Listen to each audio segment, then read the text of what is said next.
80% of people who lose a significant amount of weight gain it back within 2 years. For the other 20%, they probably also, a lot of them gain it back as well. It just takes a little bit longer. So the reason why so many people struggle to actually stick to sustainable fat loss routines is because they haven't actually built systems and processes which they can stick to for a long period of time, which is actually going to lead to giving them that result where they can stay in a nice body fat percentage, like 10% or below 10%, for a long and extended period of time.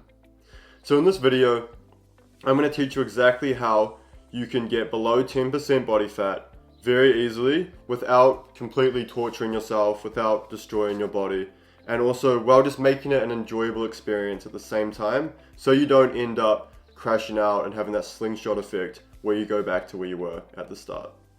So the first thing that people struggle with is they set a goal instead of actually setting proper systems.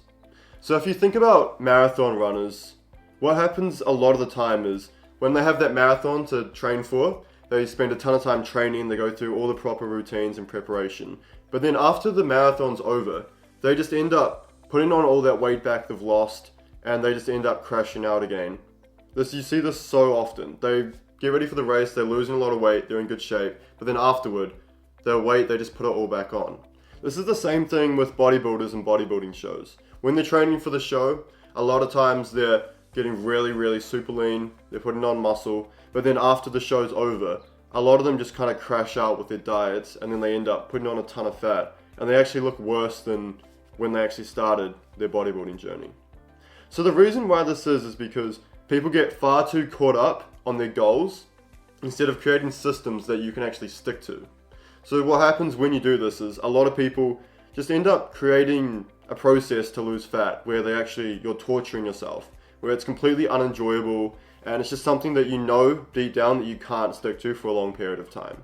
So even if you can stick to this and get to your goal, you're just going to crash back and it's going to have a yo-yo effect, and there's not actually really going to be too much point in you going through this whole torturous process in the first place. So if it's not an enjoyable process that you can stick to, then it's not going to work. So you should ask yourself, can I stick to this for 5, 10, 15 years? This diet you've got right now, or this fat loss plan? And if the answer is no, then it's simply not going to work. So the first step which people don't understand is calorie deficits need to just be a slight deficit. So if you want to be in a calorie deficit, you need the amount of calories that you burn to be slightly more than the amount of calories you're taking in. However, so many people in this step go way too extreme. They start to take on diets like the carnivore diet, which is most common in men, and then keto diet, which is most common in women. So the huge issue with a lot of these diets are that a lot of times you're completely taking out essential macronutrients like carbs or fats. The problem with this is that if you completely take out carbs or fats, not only are your energy going to go down, your mood is going to completely drop, and your hormonal health is going to completely drop as well. You're also going to have gut problems long term if you keep this up. And last of all, it just leads to a ton more cravings. You're just going to be so much more ravenous and hungry if you completely cut out fats and carbs. Another thing people get wrong is with the calorie deficit, they try and go way too extreme, and they try and go 500, 600 calories below their maintenance. And what happens is, like I said, the same thing. They just get far too hungry, and even if you stick to it for a period of time, you're just going to slingshot right back. So the solution to this is to just have a slight calorie deficit. And you also need to have a balance of fats, carbs, and protein in this diet. This is something where your energy levels aren't going to crash, your testosterone and hormones aren't going to crash, and your mood is going to stay high. So you actually start to enjoy the process a lot more, and it becomes a lot more enjoyable. So one thing I'd recommend to implement this is take the weight that you want to get to and multiply this by 13. And this is the amount of calories which you should be aiming for each day. If you can just stick to this and have this as your calorie deficit, which is going to be a little bit lower than your maintenance if you calculate this, then if you can stick to this, not only is it going to be easy for you to stick to, but it's also going to be something which is sustainable, where you're not going far too extreme and where you're not going to crash out. So the real question is, how can you actually stick to this calorie deficit? because a lot of people understand that they need to be in a deficit to burn fat. However, so many people really struggle to adhere to this deficit. And I'm going to introduce you to something called intermittent fasting. This is something which I've been implementing recently, and it's just made the process so much easier. This is where, when you wake up, you fast for 4 to 5 hours in the morning. Then you have a lunch meal, which is probably going to be a smaller sized meal.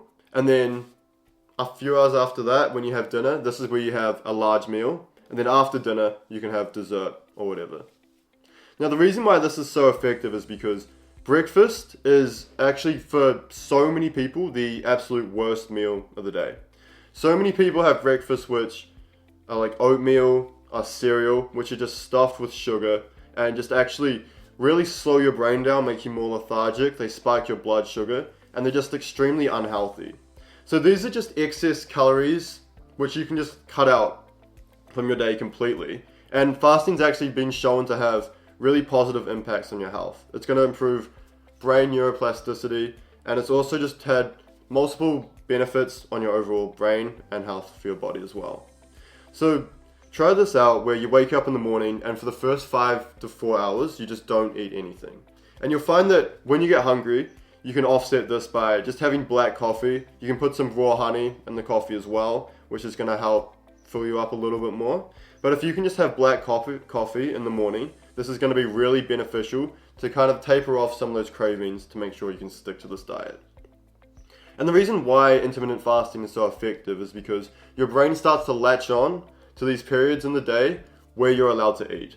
So for example, if your brain starts to understand that when you wake up, you don't eat for 4 hours to 5 hours, and then after that, you don't eat till dinner time, it's going to stop all this mindless snacking. Because when you normally would go and snack and you wouldn't be able to adhere to your diet, or you break your diet, then your brain's going to start to latch onto this and start to notice this more consciously, which just makes it so much easier to stick to this diet. Also, lastly, you're allowed to have dessert.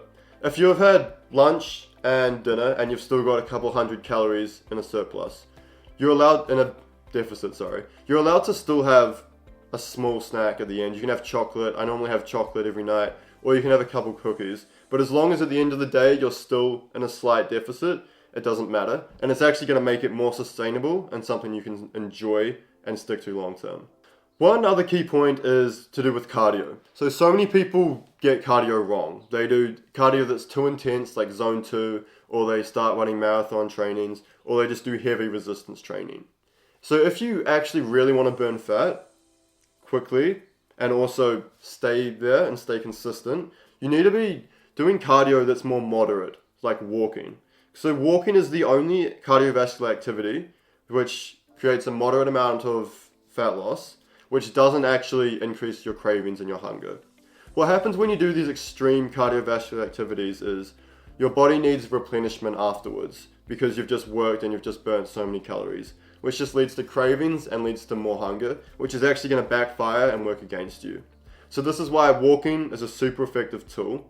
If you want to burn fat, I'd recommend actually cutting out a lot of other cardiovascular activities, just doing walking and just training in the gym 2 to 3 times a week. If you're training anything more than that, you're probably going to get too ravenous and too hungry. However, it is important to keep your levels of muscle quite high, because muscle and how active you are is going to lead to other 2 variables that lead to your metabolism and how quick your resting metabolic rate is going to be. So I would still recommend working out 2 days a week and then walking at least 10,000 steps a day. But you could even do 15 to 20,000 if you have the time. And the good thing is it's not going to implement any more hunger. So one final point here is that even though you should be aiming for a calorie deficit, you need to keep in mind that the quality of the food makes a huge, huge difference, way more than people actually realize. So instead of just looking at counting the calories, you should also be looking at the nutritional value of the food you're taking in. Because if you're constantly taking in a poor diet, which is heavily processed food that has additives or has seed oils or things which are just going to massively shatter your hormone levels, they're going to shatter your mood and your energy levels, you're not going to be able to stick to this diet. And it's just going to be far too hard. And also it's just going to have long-term impacts on your health. So if you can actually focus on having whole, single ingredient foods, which are natural. So this is things like vegetables, fruit, a lot of meat. If you can really focus in and make sure that 90% of your diet is super healthy and organic from naturally sourced ingredients, then this is not only going to have the fat loss effect, but what's also going to happen is it's going to have massive input on your hormonal levels, on how you feel, and to your mood throughout the day. And if you want to stick to a diet consistently lose fat, if you feel terrible the whole time and you're not enjoying it, you're not going to be able to stick to it. So I highly recommend making sure that the nutritional value of your food is super high. And a good way you can do this, look out for the word organic when you're shopping. This is going to mean that a lot of the food you have is actually natural and it hasn't been processed and hasn't been messed with, which is really what screws a lot of people up. So if this one concept you keep in mind throughout the day when you're shopping and when you're eating, this is going to really have a huge positive impact on your health and your fat loss.